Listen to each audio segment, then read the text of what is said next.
Hello everyone, today is a bit of a different day, so we're not bringing you a new film, but we are bringing you something that will allow you to use more film in more cameras, which is awesome.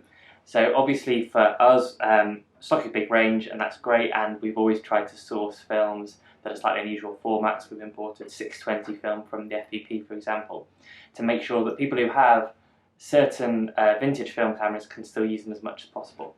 But of course there's a lot of formats that just isn't sourced today, isn't able to be sourced today, either because it's not profitable for people to produce raw, and it's not even makes sense for people to hand roll it. This is formats like 122, 118 that come from sort of medium format size, or 126 that's small, similar to 35mm. But fortunately, there is a gentleman called Claudio in Italy who has been thinking about this problem, and today we are thrilled to announce that we are bringing his products, the CamerHack products, to Analog Wonderland. Now, CamerHack, that is the company, the brand that he's built, and it's based around a few different film format adapter products.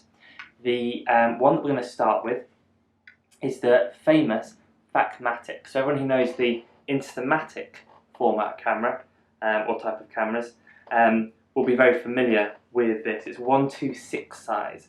Now if I take off this, you can see that it's a spool camera, but much smaller than 120.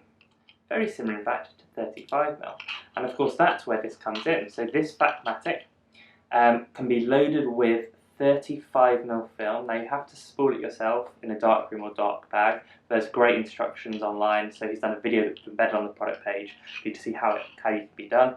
But put simplistically, you want to be rolling the film onto this, you load it, you have the cassette, and then the cassette plugs into your Instamatic camera, your 126 camera, and will take square photos. There's a few subtleties about it.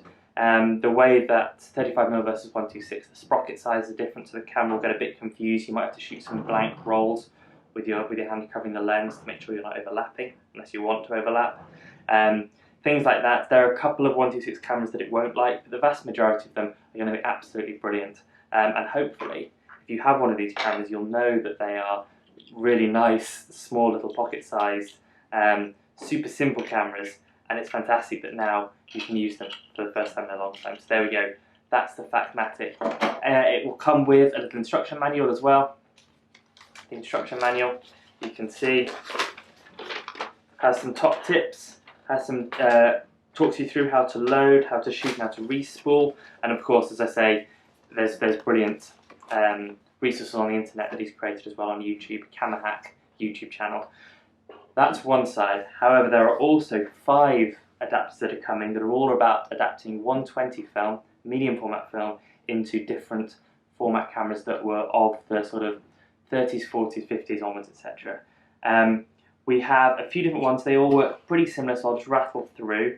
You have the 116, you have the 616, the 130, the 118, and the 122.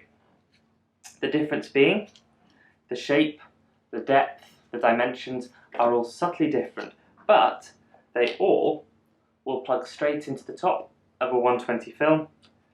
The reason you get 4 in each pack is so that you don't have to, try and find a 130 spare spool. You can use 120 spools for both the take-up spool and then the loaded film. You will notice that 1 out of the 4 each time is a slightly different shape and different to each other. That's because that's the one thing that's important, that's the take-up, the winding lever in each of the cameras. They all had slightly different dimensions of that lever that clicked in, but fortunately, CamerHack have thought of this, and each of them comes with a set. So 2 of them you put on one side, 1 with the special mechanism, whatever is needed, whichever part of the camera is required to wind on, that's the one that you clip into there. They also come, each of them, with this set of 4 little rings. Now what these do, there are certain cameras, sort of box BROWNIE type, that are very strict about the dimensions of the end of the spool. For whatever reason, that's how they were designed.